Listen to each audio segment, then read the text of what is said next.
Hi everyone, welcome to the Highlights from Ukraine podcast, your daily audio summary of the latest news reported in the Ukrainian media. My name is Artem, and here is the news. 1013 days less the Russian invasion of Ukraine. Yesterday, German Chancellor Olaf Scholz visited Kyiv, reports Deutsche Welle. Upon arrival, he announced a new military support package for Ukraine worth 650 million euros. The German Ministry of Defense clarified later that the package will include Iris-T air defense systems, Leopard 1 tanks, strike and manned aerial vehicles, winter gear and heating equipment. The assistance would arrive in Ukraine in December. At the joint press conference, President of Ukraine Volodymyr Zelenskyy said that Ukraine is looking for ways to protect another 20 special facilities from Russian attacks, as there are not enough air defense systems for the necessary protection due to dense missile strikes, reports Interfax Ukraine. Scholz responded saying that Germany plans to deliver additional air defense systems to Ukraine by the end of 2024, as previously announced, reports European Pravda. In particular, one Iris-T system, Patriot launchers and Gepard systems. Scholz revealed that Germany's total military aid commitments to Ukraine amount to approximately 28 billion euros, second only to the US. In particular, Berlin has already provided 5 Iris-T systems, 3 Patriot systems, over 50 Gepard anti-aircraft systems with missiles, ammunition and spare parts. Additionally, Scholz stated that in 2025, Germany will supply Ukraine with air defense systems, howitzers, drones, armored reconnaissance vehicles, and 6 Sea-King helicopters. The Ukrainian leader also commented on Scholz's recent conversation with Vladimir Putin. He said that it weakens the Kremlin dictator's isolation, reports Ukrinform. Zelenskyy acknowledged that he was aware of the German Chancellor's intention to speak with the Russian side. Quote, I really believe that Putin's isolation through sanctions, diplomacy, etc., it strengthens Ukraine more and weakens Putin, unquote, he emphasized. The president expressed concern that after this one call, more might come. Quote, and I feel that this could become a wave of true recognition for Putin. I believe that this does not strengthen Ukraine, unquote, Zelenskyy said.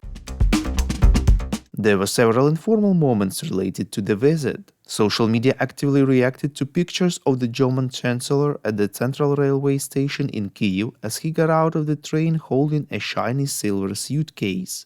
The Ukrainian user started to joke that he might have military aid in it, or even a button that launches German Taurus missiles that Ukraine asked for a very long time.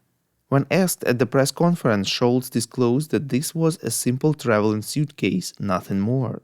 Another episode was Zelenskyy's blunt response to one of the questions from the media, reports Ukrinform. The president responding to a question about the concessions Russia would need to make during potential negotiations has said Russia should, quote-unquote, F off. Quote, what should Russia do? It should F off. Ideally, it should understand what it is doing, killing us, while we are defending ourselves and fighting the enemy, unquote. He immediately apologized for the undiplomatic phrasing.